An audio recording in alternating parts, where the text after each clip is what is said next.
Et bonjour vous autres. Alors, mes cheveux du matin et moi, on vous dit un petit bonjour de Vlogmas. Donc, on est le vendredi 19 décembre et c'est parti pour une nouvelle journée. Encore une journée où je vais travailler toute la journée en présentiel. Donc, je vais faire ce que je peux avec le contenu. Alors oui, vous allez entendre l'horloge grand-père pendant un petit bout.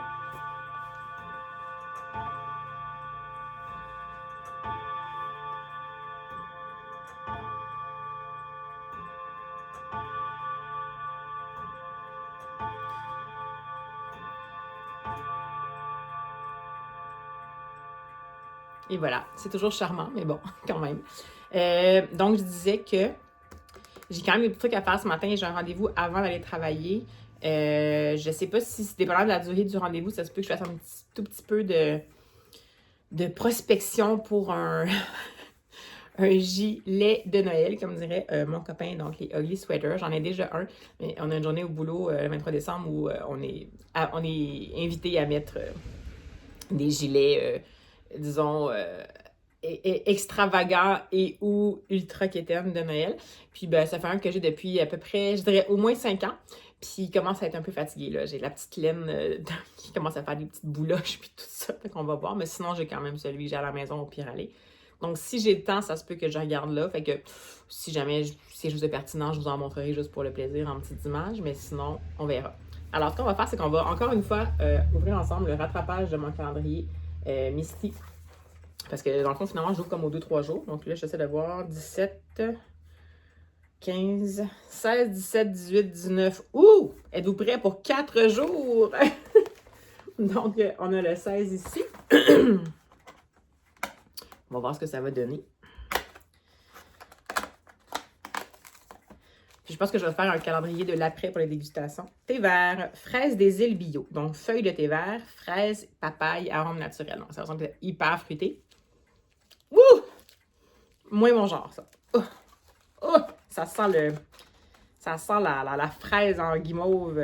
Mais bon, c'est des vraies fraises. Hein. C'est juste qu'à l'odeur, c'est un peu intense. Après, on va y aller avec, je ne sais pas si on le voit ici, le 17.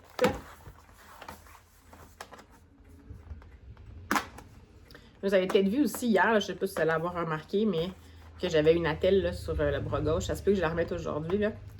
J'ai des petits problèmes qui reviennent ponctuellement. Ça fait longtemps que ça ne m'était pas arrivé, mais c'était pour l'information, pour ceux ici qui collectionnent les informations médicales, c'est une ténosynovite de De Quervain. Ténosynovite de De Quervain. Bref, une inflammation en fait de ce qui tout ce qui je pense tendon ou le poignet, puis ça fait vraiment mal. Fait que je le mets pour essayer d'y penser puis pour que ça soutienne mon poignet. Fait que ne vous inquiétez pas, je suis pas tombée, j'ai pas eu un accident, juste c'est ça, ça revient fonctionnement. Ça faisait longtemps, je pense que ça faisait au moins un 4-5 ans que c'était pas arrivé. Le 17, c'est une tisane confiture au bleuet. Alors, étrangement, encore une fois, premier ingrédient, pomme, hibiscus, baie de sureau, cassis, bleuet, pétales de tournesol, arôme naturel. C'est parfumé, mais ça sent exactement la confiture de bleuet. Donc, je me dis pourquoi pas. Puis moi, quand il y a hibiscus, je suis un peu vendue. Mais finalement, je me rends compte que c'est pas mal les tisanes jusqu'à maintenant qui me plaisent. Ça, c'est très drôle. Bon. Ah, donc, je dis, c'est un calendrier découverte. Hein? Donc, on a ici le 18. Hey, vraiment, mes cheveux, hein, je suis désolée, mais c'est comme ça. C'est le matin. C'est pas comme si j'avais habitué à avoir un look super sleek là, non plus. Mais bon, quand même, je dirais que ce matin, c'est particulièrement échevelé. Alors, un thé noir. Un thé noir s'mores. C'est drôle, ça. Feuille de thé noir. Thé puer. Ça, c'est super âpre, habituellement. Caroube. Oh, du caroube, mon Dieu. Quand j'étais jeune, je mangeais ça pour remplacer le chocolat. Ça, je suis moins fan de caroube, mais quand même. Mais il y a du cacao après. Riz soufflé. Stevia, pour le sucre, évidemment. Pétales de calendule et de cartame et arôme naturel. Il y en a 2 avec du cacao, là, puis je pense quand même que j'ai envie de les tester. Surtout que là, c'est avec une base de thé noir. Puis comme ils ont mis du puer, j'imagine que ça va quand même contrebalancer pour que ce soit pas trop juste sucré. Ça va mettre une profondeur potentiellement. Et enfin, la petite porte du jour. Le 19. Je suis toujours mêlée pour les journées parce que je vous... Je vous filme les vlogmas en temps réel dans le sens où c'est comme aujourd'hui, je vous filme le vlogmas du 19, mais vous l'avez le 20. Donc moi, quand je filme, on est le 19, mais ce que je vous mets comme en tête, c'est celui du 20 parce que vous l'avez le 20. Fait que je suis toujours un peu mêlée. On dirait que j'ai toujours l'impression que je suis encore plus loin que prévu dans le calendrier. Thé vert, Sencha Akaike Bio. J'ai jamais bu du thé vert Sencha. Ça va être une opportunité. Ça sent bon, ça sent délicat. Donc, voilà pour le calendrier d'été que je vais déguster. Après Noël. Je pense, c'est ça. On va voir. Pendant le temps des fêtes, je vais être super généreuse avec les invités. Les invités. Wow! Si je fais déjà des blagues comme ça à 8h le matin, imaginez, je termine à 20h. Donc, voilà. Alors, voilà, sans plus tarder, on va se poursuivre ça, cette journée-là, en espérant que je puisse vous proposer, au moins, si tout va bien, je devrais pouvoir vous proposer la recension, comme je vous disais hier, de mon Richard Osman, que je suis en train d'écouter. Et sinon, je perds mes mots ce matin. C'est pas localisé, parce que j'ai juste spoté, j'ai identifié avec excitation la version audio du nouveau Nadine Mon Fils, qui est sa nouvelle série avec, je pense que c'est les enquêtes de Baudelaire, quelque chose comme ça. Ça a l'air excellent. La couverture est assez singulière. On est vraiment dans le comme un peu rococo, trop intéressant. Je sais que Fluent Books l'avait lu puis qu'il avait beaucoup aimé ça. Puis, qui j'écoute ce matin? Laura's Readings, qui elle aussi est en train de lire puis qui aime beaucoup aussi l'espèce de verbe. Mais Nadine Monfils, elle a vraiment... moi, j'avais connu plus dans les enquêtes de Magritte et Georgette. J'aime vraiment beaucoup sa plume. Donc, quand j'aurai fini Richard Osman, je pense que ça va être ma prochaine lecture. Donc, je vais faire l'écoute audio de ce nouveau Nadine Monfils-là. Ici, je pense qu'il vient tout juste de paraître en papier aux éditions Verso. Mais bon, je vais voir si je suis capable de l'écouter en audio. Je vais le faire parce que dans le fond, si j'aime ça, je me l'achèterai ensuite, mais je veux juste être sûre que j'aime ça avant de faire des dépenses inutiles. C'est ça, mais c'était jamais inutile, hein, excusez-moi. Faire des dépenses qui, pour le moment, ne sont pas au menu, parce qu'évidemment, ça va soutenir les auteurs là, si je fais une dépense. Bon, j'arrête de divaguer. Alors voilà, c'est parti pour la journée.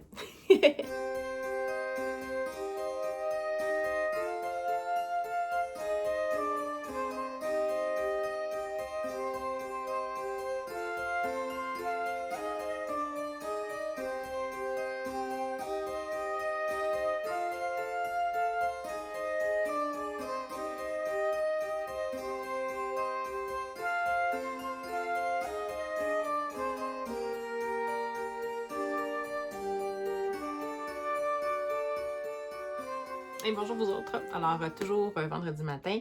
C'est la grosse pluie dehors, full déception. Ça veut dire que c'est vraiment la grosse pluie avec le gros vent. Fait que la neige qu'elle avait au sol, je pense que ça va tout fondre. Il est censé avoir de la neige demain puis un tout petit peu d'ici Noël, mais je sais que c'est pas grave, mais je trouve ça toujours un peu décevant quand on n'a pas un Noël blanc. Mais bon, c'est pas grave. C'est juste qu'aujourd'hui, c'est vraiment pas motivant. Il fait sombre. La preuve, c'est que j'ai déjà un éclairage d'appoint alors qu'on n'est même pas... il est quelle heure? Il est 8h30.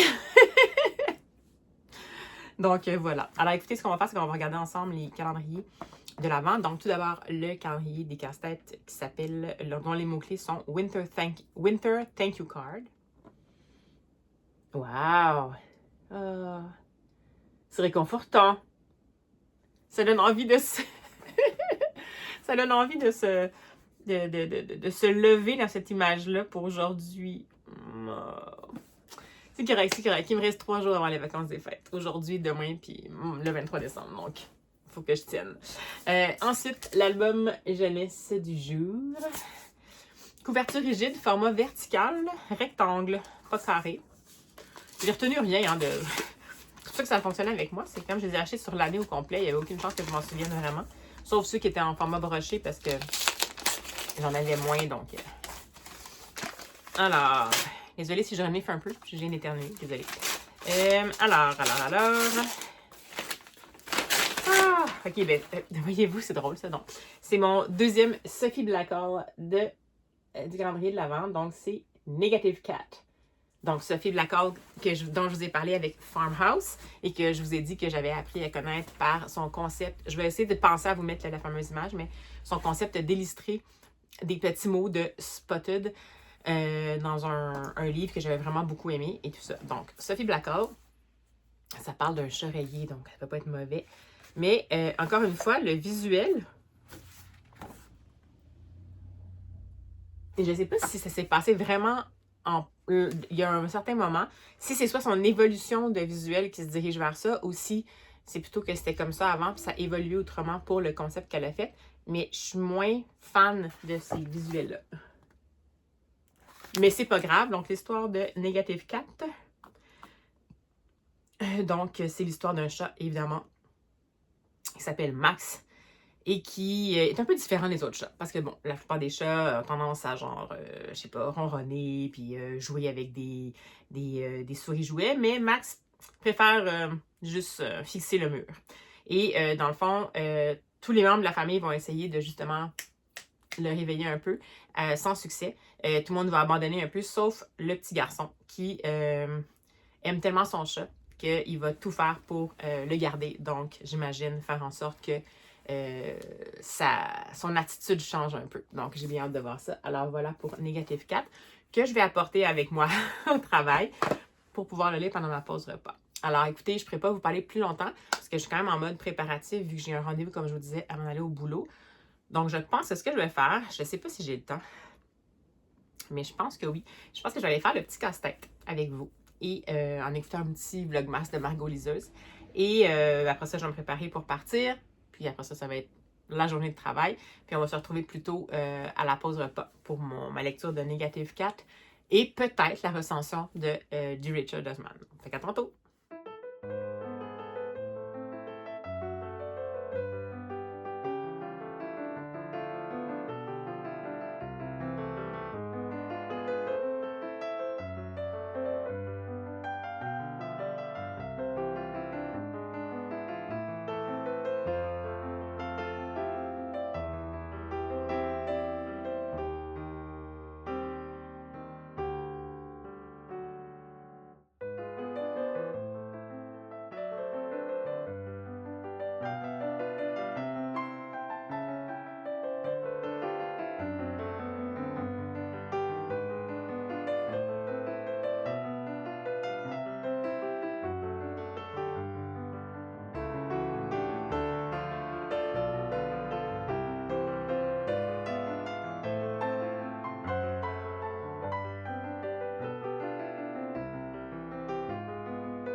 Et bonjour vous autres. Alors, comme promis, me revoici en mode pause repas et je viens de lire le fameux Negative Cat de Sophie Blackall, publié chez Penguin Books. C'était très mignon, finalement. C'est encore pas mes illustrations préférées de l'autrice, mais l'histoire est vraiment chouette. C'est l'histoire d'un petit garçon qui veut tellement avoir un chat, qui demande à ses parents en continu, jusqu'à ce qu'à un moment donné, ses parents disent « Bon, OK, tu peux avoir un chat, mais... » Puis là, il y a plein de conditions, dont ranger sa chambre, écrire sa grand-mère, lire à tous les jours, blablabla. Bon, ils s'en vont dans un refuge pour chats. Et le petit garçon va choisit un chat qu'il va appeler Max et qui s'avère être un chat qui n'est pas très sociable, sans doute pour diverses raisons, qui ignore tout le monde, qui fait toutes sortes de dégâts un peu partout, qui regarde le mur, bon, et tout ça. Puis après un certain temps, dans le fond, la famille commence à en avoir marre parce que, tu sais, bon, il fait quand même aussi caca dans le salon, des affaires qui sont pas juste, mettons, regarder le mur puis pas être sociable. Et les parents décident d'appeler le refuge pour dire, ben là, on n'est pas sûr que ça fonctionne et tout ça. Évidemment que Max n'est pas très content parce qu'il est super déçu parce que lui, il veut vraiment avoir ce chat-là. Puis, juste comme la fameuse femme du refuge va venir, puis qui explique quand même aux parents en disant, ben là, quand on adopte un chat, c'est un engagement, puis que, tu sais, je veux dire, il faut quand même prendre le chat comme il est un peu. Finalement, Max essaie une dernière chose, un dernier recours pour essayer d'un peu dérider son chat. Et il décide de s'installer et de commencer à faire sa fameuse lecture quotidienne qu'il est censé faire. Dans le fond, pas Max, mais le petit garçon n'aime pas trop lire parce que il lit lentement. Il faut qu'il lise à voix haute, puis il lit lentement, fait que ça le gêne un peu à l'école, les gens rient de lui. Mais là, bon, il y en est à d'autres considérations à ce stade-là. Il va s'installer, il va commencer à lire son livre à voix haute, bien lentement. Et tranquillement, Max va se rapprocher de lui pour finir jusqu'à se coller sur lui. Et à ce moment-là, les parents et la dame du refuge vont rentrer puis vont bien voir qu'il y a eu un grand changement. Par la suite, on voit que finalement, le jeune garçon va apprendre aussi à redonner au suivant et il va finir par aller lire au refuge ainsi que les élèves de sa classe. C'est une fin super intéressante. Puis, de ce que l'autrice indique, c'est que c'est basé, en fait, c'était une histoire qu'elle avait écrite en fait sur un chat tout simplement qui est pas sociable, mais elle n'arrivait pas à trouver une fin qui lui plaisait. Puis, elle a fini par lire un article sur le fait qu'il y avait dans un refuge à quelque part justement un programme où les enfants étaient invités à venir lire au chat parce que ça aidait les enfants à la fois dans leur apprentissage de la lecture puis leur donnait plus à l'aise avec la lecture à voix haute et ça avait vraiment un effet de calme sur les chats. Donc, pas de calme, mais ça faisait vraiment un effet calmant en fait sur les chats. Et puis donc, elle s'est comme un peu inspirée de ça puis c'est devenu cette histoire-là. Elle a elle-même eu un chat asocial pendant des années. Alors voilà, mais j'ai vraiment beaucoup aimé ça. Oui, c'est sûr que à la limite, on pourrait se dire que c'est un album à message, mais ce qui compte le plus, c'est vraiment le côté toutes les étapes de supplier pour un chat, essayer que ça fonctionne. Les parents qui trouvent ça vraiment intense parce que ça fonctionne pas. Puis le petit garçon qui est pas mal le seul à dire, je vais pas lâcher, moi je vais essayer de voir si ça peut fonctionner. Puis qui finalement va se retrouver dans une situation qu'on appelle win-win parce qu'il va pratiquer sa lecture, mais c'est surtout que le chat va devenir super affectueux.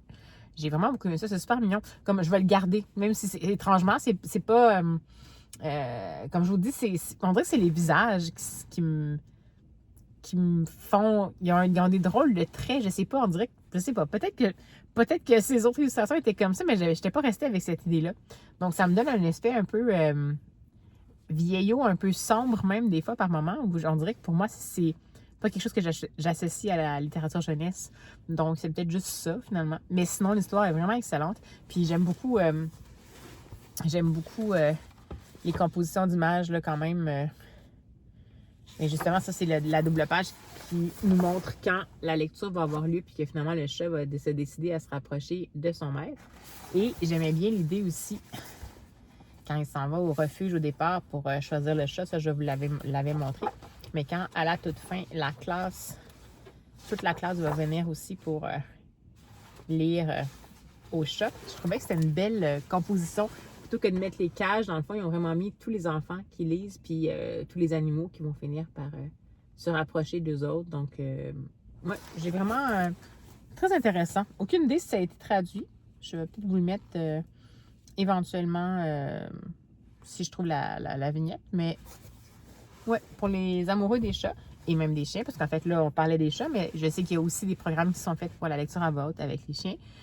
Puis, ça demeure qu'un animal de compagnie, ben c'est toujours un peu ça le principe. Hein? Les enfants, souvent, en veulent beaucoup. Mais pour l'engagement, puis essayer que ça fonctionne bien, des fois, c'est plus dur. Puis, ben ça reste aussi qu'on a des attentes comme adultes. Puis, ça donne aussi un petit peu un petit clin d'œil pour dire, ben on peut avoir des attentes, mais en même temps, ça demeure un être vivant qu'on adopte. Puis, ça se peut qu'il y ait un caractère auquel on n'est pas vraiment habitué. Puis, des fois, il faut essayer des choses différentes pour essayer de faire changer la donne. Alors, voilà. J'ai pas encore tout à fait terminé mon Richard Osman. Il me reste 45 minutes à peu près. Donc, je vais sans doute l'avoir terminé, ne serait-ce qu'après mon déplacement pour revenir à la maison. Donc, je vais voir là, si je suis motivée. Je vais peut-être faire une petite recension ce soir, puis sinon, on verra, parce que j'ai pas beaucoup de contenu pour vous pour aujourd'hui. Mais, ben voilà. C'est là où j'en suis pour le moment. Donc, ben, on se revoit au moins pour la clôture du vlog, peut-être avec une recension en plus de mon fameux Richard Osman. On est dans le dénouement, là. C'est juste qu'il y a toujours un petit moment où on va replacer les choses, puis où en fait, on fait le suivi des vies personnelles de chacun des personnages principaux et secondaires. Donc, je suis là-dedans en ce moment. Donc, ben voilà. Fait que je vous reviens quand je peux. Et bonjour vous autres. Bonsoir vous autres plutôt. Alors, je suis de retour du boulot dans une giga tempête de vent. Donc, je me dépêche à faire la vidéo parce que je sais pas, ça se peut qu'on manque d'électricité sous peu. Alors finalement, j'ai terminé l'écoute de ce fameux The Impossible Fortune de Richard Osman, donc le tome 5 de la série des Thursday Murder Club Mystery. Et c'était savoureux. Le seul bémol que j'ai, c'est cette fameuse comme longue épilogue où les boucles se bouclent pour plusieurs des personnages. Mais bon, mettons que je vais partir avec le corps du roman. J'ai adoré, comme je vous le disais, même si ça se passe 1 an après la fin des 4 premiers tomes, dans le fond, on a quand même l'impression que ce tome-là est comme nécessaire, que c'est pas juste un tome plaqué et tout ça et tout. Les personnages qu'on aime sont là, les personnages qu'on aime détester sont aussi là, en proie, je dirais, à quand même le genre des grands questionnements sur leur avenir du côté sombre ou clair de la force. On vit encore beaucoup d'émotions par rapport à la vie personnelle des personnages principaux parce qu'il y a plusieurs personnes qui vivent, comme je vous disais, des moments charnières un peu de leur vie, des épreuves importantes. Disons, les contre-coups d'épreuves importantes. Et également, dans celui-là, il y a beaucoup plus la place à la vieillesse. Donc, la vieillesse et les limitations que ça peut amener. Pas dans le sens péjoratif, mais dans le sens justement d'une bande qui, quand même, a pas mal proche de 80 ans pour la plupart et qui, malgré qu'ils sont super alertes, que leurs interactions sont super joviales, qui s'impliquent dans toutes sortes de choses, dans ce tome-là, c'est le tome où soudainement, on dirait que les ans leur tombent dessus. Donc, pour chacune des personnes, ça va être des choses un peu différentes. Il y en a pour qui ça va être la solitude, il y en a pour qui ça va être un tout petit peu la mémoire, mais pas nécessairement dans le mode Alzheimer. Il y en a pour qui ça va être des limitations plus de type physiologique. On met pas un gros accent là-dessus, mais j'ai quand même perçu ça en toile de fond. Puis ça justifie un peu aussi la fin, dans le fond. Sinon, au niveau de l'intrigue, ben, c'est toujours aussi, aussi rocambolesque, aussi bien tissé. On voit pas totalement venir qu'est-ce qui va se passer. Ça va toujours plus loin que qu'est-ce qu'on pourrait penser possible. Et pourtant, ça demeure crédible. Ça va impliquer des gens qu'on a vus dans les autres tomes. Par contre, il y a beaucoup de personnages qui étaient vraiment plus, disons, mis en avant dans les autres tomes, qui font comme plus un passage. Fait que ça donne un peu l'impression d'un tome d'au revoir. Mais en fait, le 4e donnait cette impression-là aussi. Donc, je ne sais pas s'il va éventuellement revenir à ça. Mais ça donne un peu une impression de nous revoir dans ce sens-là aussi. Mais bon, comme je vous dis, je dirais que 95% du roman, j'ai j'ai ri, j'ai été émue, j'ai été captivée, j'ai voulu savoir qu'est-ce qui allait se passer. Je me suis dit, oh my God, vraiment, quelle décision. Euh, j'ai été outrée aussi par des situations. On aborde quand même des sujets comme la violence conjugale, la violence familiale en fait. Et qu'est-ce que ça peut générer comme réflexe en tant que tel de survie chez la personne qui le subit et comme réflexe de protection chez la famille si elle est mise au courant et tout ça. Fait que voyez-vous, c'est quand même des sujets pas légers qui sont là, mais malgré tout, ça demeure quand même un roman, comme je vous disais, où vous allez avoir des gros éclats de rire vraiment fréquents, que ça va côtoyer des moments où il y a une petite lampe michette qui va se pointer. Puis bon, dans mon cas, ça m'a un peu déçue, mais pas parce que c'est pas bon, mais la fin était un peu, je sais pas pontifiante, là, c'est un peu intense, pontifiante, mais disons, était un peu bien pensante. Parce que c'est une fin où il y a beaucoup de choses qui se bouclent de façon pas nécessairement positive comme dans Magique à la Hollywood et Tout le monde va bien, mais plutôt comme dans tous les gens impliqués tirent les bonnes leçons de la situation. Et on le ressouligne au cas où le lecteur n'aurait pas compris qui ont tiré les bonnes leçons de la situation. Alors que dans les autres tomes, on n'est vraiment pas là-dedans. On fait comme confiance au lecteur pour comprendre qu'est-ce qui se passe. Puis c'est vraiment pas le cas de 95% de ce roman-là. C'est vraiment juste vers la fin que ça fait ça. Donc je vous dirais que juste à cause de ça, ça m'a comme laissé un arrière-goût dans la bouche que j'étais pas trop sûre d'adorer. Mais comme j'ai aimé 95% du roman, ça demeure une super bonne lecture. Puis je vais toujours être contente de retrouver ces personnages-là de Richard Osman. Vraiment une plume d'une incroyable agilité. Et c'est quelqu'un qui sait absolument bien doser son rythme, sa composition narrative, c'est l'espace qu'il donne à chacun des points de vue, à chacune des parties. Donc ça demeure pour moi quelque chose de complètement incompressible.